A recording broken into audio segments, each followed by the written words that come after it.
అంటే అందరికీ చూడంగానే కడుపు నిండిపోద్ది, అంతా హ్యాపీ, మొత్తం ఫన్ అంతా బాగుంది. ఎవరికైనా కష్టం వస్తే మరి నిలబడతారు కదా జబర్దస్త్. కొన్ని సార్లు కొంతమందికి నిలబడరు. లైక్ ఎగ్జాంపుల్ నీ విషయంలో కూడా మీ నాన్నగారు టైంలో ఎవరు, నా లైఫ్ లో నాకు ఎవరు నిలబడలేదు. ఆ రోజు ఎవరు రాలేదు కదా మరి. నా కోసము ఈ విషయం చెప్పాలి, నాన్న విషయం అనే కాదు, నేను జబర్దస్త్ నుంచి బయటకు వచ్చిన 2 years నాకు ఒక యాక్సిడెంట్ వల్ల నేను తల సర్జరీ, నాకు ఇది రైనోప్లాస్టీ దెబ్బ యాక్సిడెంట్ అయింది నాకు. ఏమైంది అంటే పడిపోయా నేను, కార్లో వస్తుంటే ఎయిర్పోర్ట్కి వెళ్ళే దారిలో బర్రెని గుద్దేసేసి పడిపోయాను అనమాట. సో తలకి చాలా పెద్ద దెబ్బ తగిలింది, ఇక్కడిది ఈ దెబ్బ తగిలింది ఇదంతా మీకు ఇక్కడ. అప్పుడు ఉండేది కాదు. దానివల్ల నేను కోమాకి వెళ్ళే సిచ్యువేషన్ నాకు ఆ టైంలో నేను నాకు ఆపరేషన్ అయింది, తలకు ఆపరేషన్ అయిందని తెలుసు, నేను బెడ్ మీద ఉన్నానని తెలుసు, అట్లీస్ట్ నేను బ్రతికైనా చచ్చానా అని కూడా నన్ను ఎవరు పట్టించుకోలేదు ఆ టైంలో. నాకు ఎవరు హెల్ప్ చేయలేదు, ఎవరు సపోర్ట్ చేయలేదు ఆ టైంలో. ఇంకా నేనే చాలా మందికి హెల్ప్ చేశాను నేను before that, still now also. కానీ మా నాన్న చనిపోయిన తర్వాత బిఫోర్ మాకు శ్రీదేవి షూట్ అయిపోయింది. శ్రీదేవి షూట్ అయిపోయిన వెంటనే నెక్స్ట్ డే మార్నింగ్ షూట్ అయిపోయి వచ్చాను. నైట్ నాన్నతో వీడియో కాల్ మాట్లాడుకున్నాను. పొద్దున్నే 11 గంటలకి మా నాన్న చనిపోయారన్న న్యూస్. నాకు కాళ్ళు చేతులు ఆడలేదు, ఏం చేయాలో తెలియని సిచ్యువేషన్. రాత్రి కదా మా నాన్న నాతో మాట్లాడారు వీడియో కాల్. ఇదేంటి సడన్ గా మళ్ళీ, అవన్నీ ఒక్కసారిగా నా వల్ల అవ్వలే. ఎవరికి చేయాలో తెలీదు, అర్జెంటుగా వెళ్ళిపోవాలి. ఇమాన్యుయల్కి ఫోన్ చేశాను ఫస్ట్. ఇమాన్యుయల్కి ఫోన్ చేస్తే వాడు RFC షూట్లో ఉన్నాడు, అమ్మ నాకు షూట్లో ఉన్నానని చెప్పాడు, లేదంటే వచ్చేవాడు పాపం. తర్వాత నూకరాజుకి ఫోన్ చేస్తే ఎక్కడ పనులన్నీ అక్కడ వదిలేసేసి, ఆ రోజు వాడికి షూటింగ్ కూడా వదిలేసుకొని నా కోసం కార్ తీసుకొని వచ్చి నన్ను ఎక్కించుకొని, నేను ఏడుస్తూనే ఉన్నాను. హైదరాబాద్లో ఇక్కడ నా చెయ్యి పట్టుకున్నవాడు మా నాన్న దగ్గరికి వెళ్ళేంత వరకు నా చెయ్యి వదలలేదు. నువ్వు ఏడవకు మేము ఉన్నాము అని. నాకు తెలిసి నాకు హెల్ప్ చేసిన పర్సన్ నూకరాజ్ ఒక్కడే, నాకు ఇంకెవరు చేయలేదు. డబ్బుల పరంగా ఎవ్వరు చేయరు, ఎవరి లైఫ్ లో వాళ్ళకు ఉంటాయి, ఎందుకు చేస్తారు, ఎవరికి ఏం అవసరం. అప్పుడప్పుడు అంటే లైక్ అప్పుడప్పుడు షోస్ లోనే మనీ ఇస్తున్నట్టు, హెల్ప్ చేస్తున్నట్టు అన్ని ఉంటాయి కదా, అవన్నీ ఏమైతున్నాయి షోస్ లో అంటే ఇంకా అది షో పరంగా తీసుకోవాలి అంతే. పర్సనల్ లైఫ్ లో అనేది ఉండదు. అది నేనైతే ఎవరి సాయం కోరలేదు, కోరినా కొంతమంది నాకు చేయలేదు. కొంతమంది నన్ను మోసం చేసిన వాళ్ళే ఉన్నారు మా జబర్దస్త్ వాళ్ళు. జబర్దస్త్ వాళ్ళే మోసం చేసిన వాళ్ళు ఉన్నారు. ఏ విధంగా? కిరాకార్పి ఏం చేశాడు? అతన్ని నేను లైఫ్ లో మర్చిపోలేను అనమాట. ఏం చేశాడు? సో నేను అదిరిందికి వచ్చింది కూడా అతని వల్లే. అతనికి ఒకానొక టైంలో నేను ఒక అన్న, తను నాకు ఒక సొంత అన్నలాగా నేను ట్రీట్ చేశాను. బట్ తనేంటంటే తనదంతా వేరు, తన మైండ్ సెట్ వేరు, తన అంతా వేరు. తను నేను ఎప్పుడు తప్పు అనలేదు, తప్పు అనను కూడా. కానీ తనంటే నన్ను కొన్ని పర్సనల్ విషయాల్లో నేను చాలా తన విషయంలో బాధపడ్డాను. నేను ఆర్పి విషయంలో తనకి నేను చాలా సపోర్టివ్ గా నిలబడ్డాను ఒకానొక టైంలో. అది తనకి తెలుసు. బట్ తర్వాత ఏంటంటే తన గురించి నేను బయటకు వచ్చేసాను. తర్వాత నేను ఎలా ఉన్నాను ఏంటి అనేది కూడా లేదు. ఫినాన్షియల్ ఎఫర్ట్స్ లో కూడా నేను తనకి హెల్ప్ఫుల్ గా ఉన్నాను. నాకు కష్టం వస్తే నాకు ఎలా ఉందని కూడా ఈ రోజు నన్ను అడగలేదు. అది అంటే నువ్వు జబర్దస్త్ బయట రావడానికి వన్ ఆఫ్ ద రీజన్ అయినా కిరాకార్పి. ఆఫ్ కోర్స్, మరి అదిరింది తన టీంలోనే కదా నేను చేసింది, ఆర్పి టీంలోనే కదా. అది తన పర్సనల్ గా ఏమైపోయి ఇబ్బంది పడ్డావు ఆయన వల్ల? పర్సనల్ గా అంటే ఏం లేదు. అంటే నమ్మకం అనేది ఎంత పాపిష్టిది అంటే ఈ రోజుల్లో, ఒక ట్రస్ట్ అనేది ఎప్పుడు మనిషి మీద, డబ్బు నమ్మకం చాలా పాపిష్టివి. ఒక మనిషిని బాగు చేయాలన్నా డబ్బే నమ్మకమే, వాళ్ళని నాశనం చేయాలన్నా డబ్బు నమ్మకం. ఈ రోజుల్లో ఏంటంటే మనీ మేక్స్ మెనీ థింగ్స్ అంటారు, కానీ మనీ మేక్స్ ఎవ్రీథింగ్. డబ్బు మీదే అంతా నడుస్తుంది. No relations, no affections. అరే మనకి సాయం చేశారు అన్న విశ్వాసం కూడా లేదు కొంతమందికి. నేను ఎంత చేశాను ఏంటి అనేది ఆర్పీకి తెలుసు, చాలా మందికి జబర్దస్త్ వాళ్ళకి తెలుసు. కానీ రియల్ లైఫ్ లో అనేది ఏంటంటే వాళ్ళకి ఏం రా, ఇప్పుడు బయట చాలా మంది ఉంటారు జబర్దస్త్ యాక్టర్స్, తనని చూస్తే అబ్బా రిచ్ గా కనిపిస్తుంది. వాళ్ళకేమి డబ్బు ఉంది, పేరుంది, క్రేజ్ ఉంది, వాళ్ళు కోరింది వాళ్ళకి జరుగుతుంది అనుకుంటారు. లోపల మనం ఎంత బాధపడతామో, ఎంత స్ట్రగుల్ అవుతాం అనేది ఎవరికి తెలీదు శివ. అది so I faced a lot of worst things at my industry career, at my personal career, love లో, ఫ్యామిలీలో. మొత్తానికి నాకు ఏంటంటే నేను అసలు వెక్స్ అయిపోయాను. ఒక రీసెంట్ గానే ఒక 1 month బ్యాక్ సూసైడ్ చేసుకోవాలన్నంత ప్రాబ్లమ్స్ అయిపోయింది. Financial efforts still no struggled. ఏం దాచుకోలేదు డబ్బులు అసలు నాకంటూ నేను ఈ రోజు వరకు కూడా ఏది లేదు నా పర్సనల్. నా ఫ్యామిలీ కోసం నేను కష్టపడి వాళ్ళ కోసం పెట్టుకున్నాను. అమ్మ, నాన్న, అన్నయ్య, వదిన, 2 ఆడపిల్లలు, 1 మగపిల్లాడు, అమ్మమ్మ, నానమ్మ. ఇప్పుడు హైదరాబాద్ లో ఎవరు ఉంటున్నారు? నేను ఒకదాన్ని ఉంటాను ఇక్కడ. మరి మీ వాళ్ళు ఉండడానికి ఫుడ్ ఎవరైనా తెచ్చుకోలేదు? ఎవ్వరు ఎవరంటారు ఇక్కడ? వాళ్ళు రానన్నారు.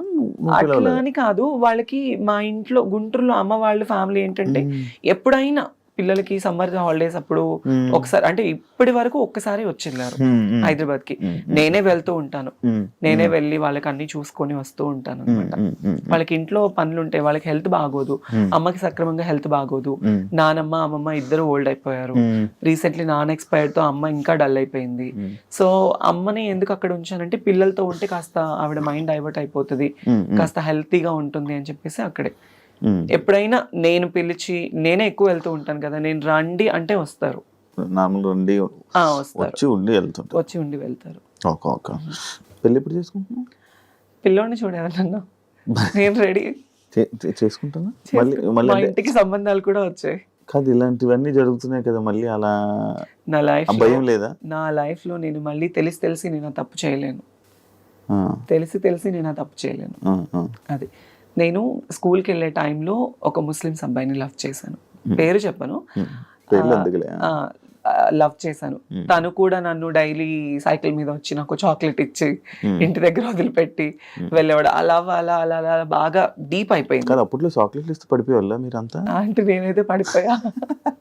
డైలీ వచ్చి తిరుగుతూ, అప్పుడు ఇంకా ఇప్పుడున్నది ఏం కాదు, అప్పుడు ఇలా పట్టుకుంటే పింక్ అయిపోయేదాన్ని, అంత తెల్లగా ఉండేదాన్ని చిన్నప్పుడు, ఇంకా బాగుండేదాన్ని.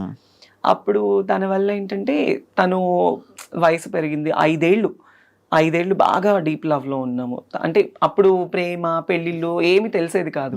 తను నా మీద కేరింగ్ చూపించాడు, నేను తన మీద అఫెక్షన్ చూపించాను అంతే.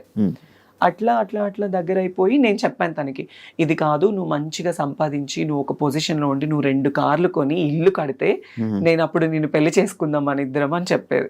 చిన్నప్పుడు మాటలు ఉండేవి కదా. అట్లా ఆ అబ్బాయి సీరియస్ గా తీసుకొని, నిజంగా అబ్బాయి చాలా కష్టపడ్డాడు. కష్టపడి ఇల్లు కట్టుకున్నాడు, కార్లు సంపాదించుకున్నాడు. సగం నన్ను మోసం చేశాడు బాగా, చాలా డీప్ గా. నాకు తెలిసేది తెలియలేదు. తర్వాత మళ్ళీ నాకు దగ్గర అయిపోయి, మళ్ళీ నా లైఫ్ లో ఫస్ట్ తను సంపాదించాలి, నువ్వు చెయ్యాలి అన్నానా, ఆ టైంలో నేనే సాయం చేసా తనకి, డబ్బు పరంగా కావచ్చు, అన్ని ఈవెంట్లకు వెళ్ళి. ఇప్పుడు డబ్బు లేకుండా ఉండిపోవడానికి రీజన్ అందరికి సహాయాలు చేసి అందరికి ఇచ్చేసి నాకు లేకుండా నేను అయిపోయింది. ఇప్పటికైనా మారచ్చు కదా, మళ్ళీ నాకు ఒక అబ్బాయిని చూడు, పెళ్లి చేసుకుంటే అర్థమైంది. ఉంటది కదా ఫీలింగ్స్ ఉండకుండా, we are humans, it's basic needs ఉంటుంది. ఉండకుండా అప్పుడప్పుడు నాకు కూడా చాలా ఫీల్ ఉంటుంది, అరే నిజంగా నన్ను ప్రేమించే అబ్బాయి, నన్ను చూసుకునే అబ్బాయి, అట్లీస్ట్ కొంచెమన్నా రియల్ అఫెక్షన్, రియల్ ప్రేమ చూపించే వాళ్ళు దొరక్కపోతారా, మాట్లాడకుండా ఉండలేము, ఉంటుంది కదా. Some time when I feel low, everyday I felt alone every day. ఎందుకు ఈ ప్రేమ నాకు ఇప్పుడు జరుగుతున్న సిచ్యువేషన్స్ చూస్తే పూర్తిగా చచ్చిపోతుంది నా మనసు, వద్దు అని. ఎస్, ఎందుకు అనిపించేస్తుంది. ప్రశాంతంగా షూటింగ్ చేసుకున్నామా, 4 రూపాయలు వచ్చే ఏదైనా ఈవెంట్ వస్తే చేసుకున్నామా, ఫ్యామిలీని చూసుకున్నామా, వాళ్ళు బాగుంటేనే చాలు శివ, నాకు వేరే ఇది ఏమి వద్దు. నాకు ఇంటికి కూడా సంబంధాలు వచ్చాయి, మా అమ్మ వాళ్ళకి కూడా మాట్లాడుకున్నారు. నాకు కజిన్ బ్రదర్స్ 9 మంది, మా అమ్మ వాళ్ళ అక్క చెల్లెలు 4, అందరూ. మా అన్నయ్య వాళ్ళు, నువ్వు ఎందుకు రీసెంట్లీ కూడా నా మీద గొడవ, నువ్వు దీని గురించే లైఫ్ ఇది చేసుకుంటున్నావు, నీకంటూ ఒక లైఫ్ వద్దా, నువ్వు పెళ్లి చేసుకోవా, మేం చేస్తాం అంటే ఆల్రెడీ మా ఇంటికి 2-3 సంబంధాలు వచ్చాయి. నాకు వద్దు, నాకు పేరెంట్సే ఇంపార్టెంట్. పెళ్లి చేసుకుని మళ్ళీ నేను ఆ రెస్ట్రిక్టెడ్ లైఫ్లోకి వెళ్ళి, వాళ్ళు పోనీ నన్ను ఏమైనా సొంతగా అమ్మాయి నన్ను స్వీకరించేసి నాకు ఏమైనా పిల్లలు పుడతారా అని చెప్పేసి నన్ను ప్రేమగా చూసుకుంటారనుకుంటే అది లేదు. కొంత మురిపమే, కొత్తకు వింత పాతకు రోత, అంతే. కొంతకాలం వాళ్ళకు ఉంటుంది, ఇంకా అంతే. తర్వాత మళ్ళీ యథావిధిగానే అయిపోతుంది. అందుకే ఉన్నంత వరకు అమ్మ వాళ్ళతోనే ఉండి వాళ్ళతో బాగుండాలి అని డిసైడ్ అయిపోయాను. ఇండస్ట్రీ వాళ్ళతో ఏమైనా ఇబ్బందులు పడ్డావా? ఇండస్ట్రీ వాళ్ళతో అంటే పడ్డాను. వాళ్ళు కూడా ఏమైనా మిస్బిహేవ్ చేయడం చేశారు? పడ్డాను. ఉన్నారు. అంటే నేను నా స్టార్డమ్ ఉన్న టైంలో నన్ను ఒక ఇద్దరు పర్సన్స్ అయితే అసలు ఇండస్ట్రీనే వదిలేసాయి, మేము చూసుకుంటాము, మేము ఎప్పుడు పిలిస్తే అప్పుడు రావాలి, ఎప్పుడు ఏం చేస్తే.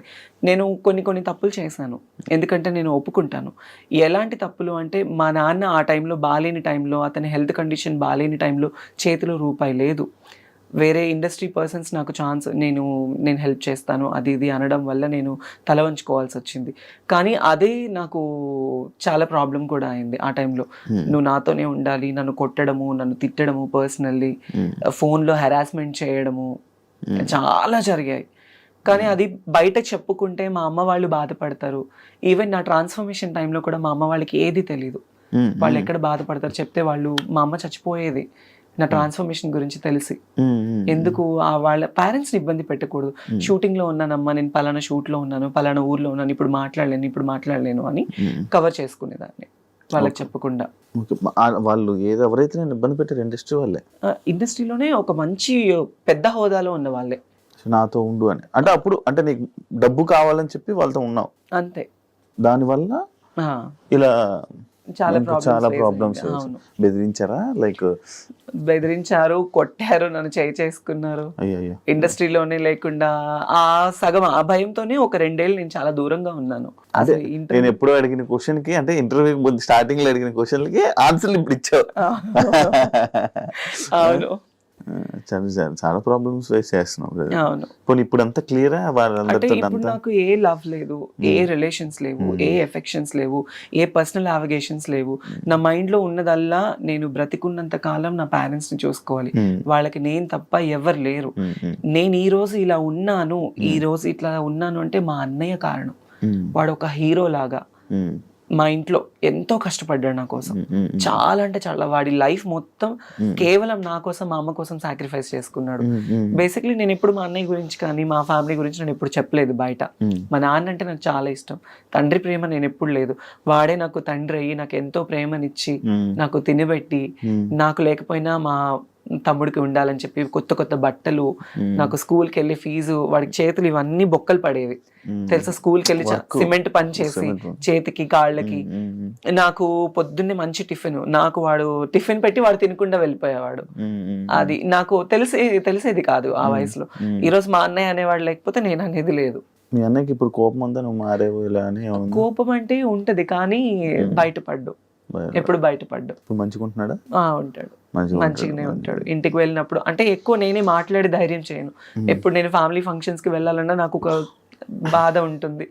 అందరూ చూసేవాళ్ళు ఇప్పుడు నాకు ఈ జబర్దస్త్ పేరు ఉందని అనుకుంటారు, ఈ పేరుంది, ఆ పలానా ఆ అమ్మాయి టీవీలో చూస్తాము, ఆ వేలో వెళ్ళిపోతుంది. ఒకవేళ నాకు ఇదే లేకపోతే తను అదిరా, తను ఇదిరా, తను మారిపోయింది. మా ఇంట్లో నేను ట్రాన్స్ఫర్మ్ అయిన తర్వాత మా అమ్మని చాలా సూటిపోటి మాటలతో బాధ పెట్టిన వాళ్ళు ఉన్నారు.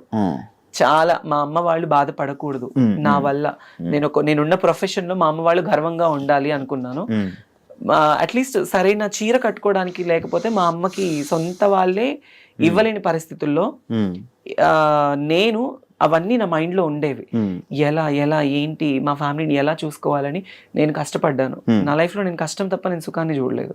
కష్టపడి ఈ రోజులో మా అమ్మ వాళ్ళకి ఇక్కడ నిలబెట్టాను వాళ్ళని, వాళ్ళు ఇలా ఉండాలి అని. కాదు ఇప్పుడు అంటే ఒకవేళ కానీ జబర్దస్త్ కానీ ఫేమ్ కానీ ఇవి లేకపోతే నువ్వు ఓపెన్ అయ్యేదానివి కాదు, చెప్పేదానే కాదు, అస్సలు అయ్యేదా. అది మనసులో దాచుకుంది. ఫేమ్ ఉండడం వల్ల ఓపెన్ అయ్యే ధైర్యం వచ్చింది, అంతే కదా.